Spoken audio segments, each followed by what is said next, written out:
안녕하세요. 뜨는 아침 묵상 배용호 목사입니다. 오늘은 사무엘상 30장 24절 25절 말씀입니다. 이 일에 누가 너희에게 듣겠느냐? 전장에 내려갔던 자의 분깃이나 소유물 곁에 머물렀던 자의 분깃이 동일할지니 같이 분배할 것이니라 하고, 그날부터 다윗이 이것으로 이스라엘의 율례와 규례를 삼았더니 오늘까지 이르니라. 아멘. 오늘은 위기 속에 하나님의 뜻에 대해서 함께 묵상해 보겠습니다. 여러분, 다윗이 망명 생활을 했잖아요. 블레셋 가드 왕에게, 아기스에게 망명을 했습니다. 그런데 어느 날 이 아기스가 이스라엘 사울과 전쟁을 준비해 놓고 용병 망명한 이 다윗을 전쟁에 참여해라 라고 요구하는 거예요. 다행히 블레셋 장군이 만류하는 바람에 전쟁에 나가게 되지는 않았는데, 다시 급하게 이제 자녀들과 자기 소유물을 남겨두고 온 다윗의 거주지인 시글락성으로 3, 4일 걸리는 거리를 빠르게 돌아갑니다. 그런데 이미 도착해 보니까 시글락성은 다 불타고 자기 아내들과 자녀들, 소유물들이 모두 아말렉 군대에 의해서 납치되고 또 없어진 그런 상황이 된 거죠. 여러분, 이 상황에서 자기 자녀들을 보호하지 못하고 자기 소유물을 보호하지 못했던 이스라엘 600명의 이 군대가 누구에게 분노합니까? 다윗에게 분노하잖아요. 다윗에게 분노하면서 다윗을 돌로 치려고 합니다. 여러분, 다윗은 고난 중에 위기 가운데 이 사람들과 또 다른 갈등과 분쟁을 일으키지 않고 하나님을 바라보면서 잘 무마하면서 위기를 넘어가게 됩니다. 하나님께 기도하죠. 하나님, 다시 지금 추격하면 우리 자녀들과 물건들을 다시 찾을 수 있을까요? 하나님께 기도했더니 하나님이 반드시 찾으리라 이렇게 말씀하시고요. 그 용기를 가지고 다시 추격해서 다윗이 그 아내들과 또 자녀들과 물건들을 더 많이 전리품을 가지고 돌아오게 된다는 이야기입니다. 그런데 여러분, 왜 하나님은 시글락성을 공격받게 하고 또 다윗을 위기에 처하게 하는 걸까요?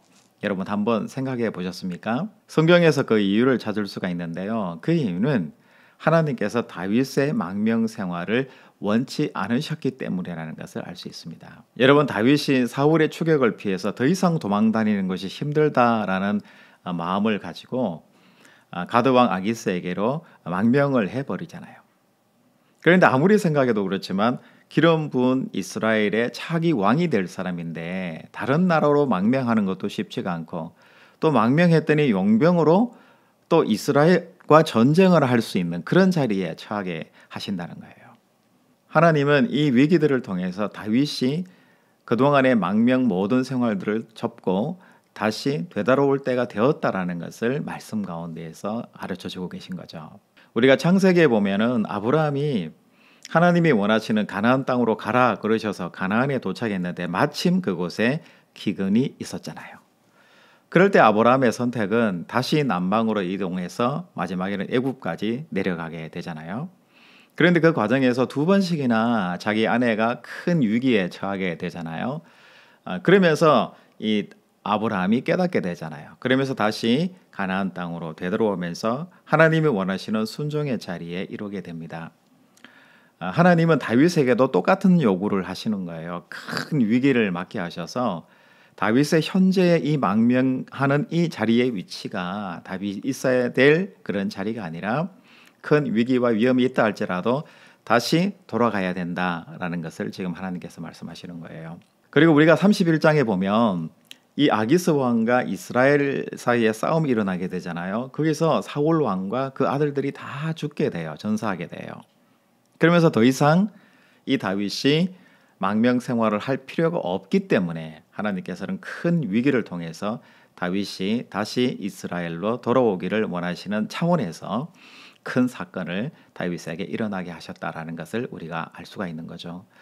여러분, 이런 모든 과정들을 볼 때 다윗은 알지 못하고 깨닫지 못했지만 하나님께서는 다윗과 함께 하셨고 다윗에게 예정하시고 섭리로서 함께 하셨다라는 것을 우리가 말씀에서 깨닫게 됩니다. 여러분, 다윗이 망명 생활을 통해서 그냥 가만히 있었던 것이 아니고요. 우리가 또 한 가지 생각해 볼 것은 다윗은 항상 자기의 성장 포인트를 찾고 있었다라는 것을 우리가 알 수 있어요. 여러분, 처음에 다윗이 사울이 계속 추격해오고 두 번이나 이 사울을 살려주는 식으로 해서 이 사울과 화합하기를 원했잖아요. 그런데 이 사울은 자기를 용서하지 않아요. 계속해서 추격하잖아요.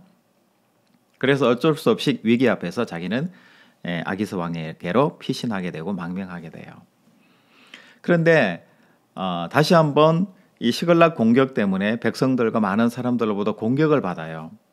그럴 때 다급해졌지만 백성들을 바라보지 않고 또 다른 갈등과 분쟁을 일으키지 않고 하나님께 기도하고 예배드리는 이 성장한 다윗의 모습을 보게 돼요. 또 한 가지는 다 빼앗긴 불타버린 이 시글락 성에서 자녀들과 소유물과 아내들을 찾기 위해서 400명이 추격하게 되잖아요. 그럴 때 애굽의 종 아말렉인의 종이었던 이 사람을 만나게 돼요. 그러면서 그 사람을 선대하고 긍휼히 여기고 음식으로 잘 대접하게 되잖아요. 그러면서 그 소년으로부터 아말렉 군대가 현재 어디에 있는지를 알게 되고 그 소년의 그 안내 덕분에 아말렉 군대를 모두 진멸하고 더 많은 소유물과 아내들과 자녀들을 구원해서 시글락성으로 돌아오게 되잖아요. 여러분, 하나님께 의지하고 하나님을 바라보는 사람은 그 삶 가운데에서 하나님의 섭리를 경험하게 되는 거예요. 하나님이 인도해 주시고 하나님이 도와주신다는 것을 분명하게 보면서 인생의 삶을 살아가게 되는 성장 포인트가 있었다는 것이죠. 그리고 아내들과 자녀들과 더 많은 전리품들을 가지고 시글락성으로 복귀하게 됩니다.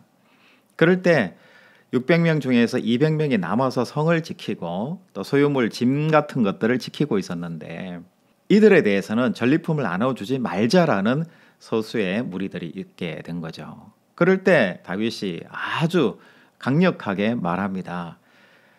싸움에 임했던 사람들이나 아니면 성을 지키고 짐을 지켰던 자들이나 모두 하나님 앞에서 공평하게 분깃을 나누어 가질 것이다. 이것이 율법과 율례가 될 것이다.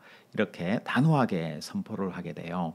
이 모습을 보면서 다윗이 지도자로서 훈련받았고 무엇이 인생에서 지도자에게 가장 소중한 부분인가를 잘 알게 되는, 훈련받게 되는 계기가 있었다라는 것을, 성장 포인트가 있었다라는 것을 우리가 알게 되는 거죠. 여러분, 오늘 새로운 올해의 하루인데요. 오늘은 이렇게 우리 자신들에게 한번 질문해 봤으면 좋겠습니다. 나의 성장 포인트는 어디에 있는가? 여러분, 가만히 있으면요, 신앙은 자라나지 않습니다. 가만히 있으면 아무 일도 일어나지 않는 거예요. 신앙은 내가 하나님이 허락하신 이 시간과 이 자리, 공간 안에서 내가 어떻게 하면 하나님처럼 생각할 수 있을까? 하나님의 말씀에 순종하면서 하나님께 영광이 되고 기쁨이 되는 일을 내가 오늘 만들어낼 수 있을까? 하고 기도하고 예배하고 수고하는 사람의 손을 통해서 바로 얻어지는 것이다라는 것을 여러분 믿으시기 바랍니다. 다윗은 도망자 신세고 또 망명생활까지 하는 굉장히 힘든 자기 삶의 자리들이 있었습니다. 그러나 그 자리에서 자기가 성장해내고 신앙 안으로 더 나아가는 성장 포인트를 반드시 찾고 또 강구했던 사람이 바로 다윗입니다. 그래서 위대한 사람인 것 같아요. 여러분, 오늘 하루는 내가 어떻게 하면 신앙 안에서 성장할 수 있는지, 나의 성장 포인트는 어디에 있는지 여러분 자신들을 한번 돌아보면서 내가 하나님이 허락하신 이 시간과 공간 안에서 어떻게 하면 하나님의 원하시는 뜻대로 내가 살아낼 수 있는지 우리 자신들을 다시 한번 돌아보는 그런 멋진 새로운 월요일 하루가 되시기를 주님의 이름으로 축복합니다. 여러분, 내일 또 뵙겠습니다. 샬롬.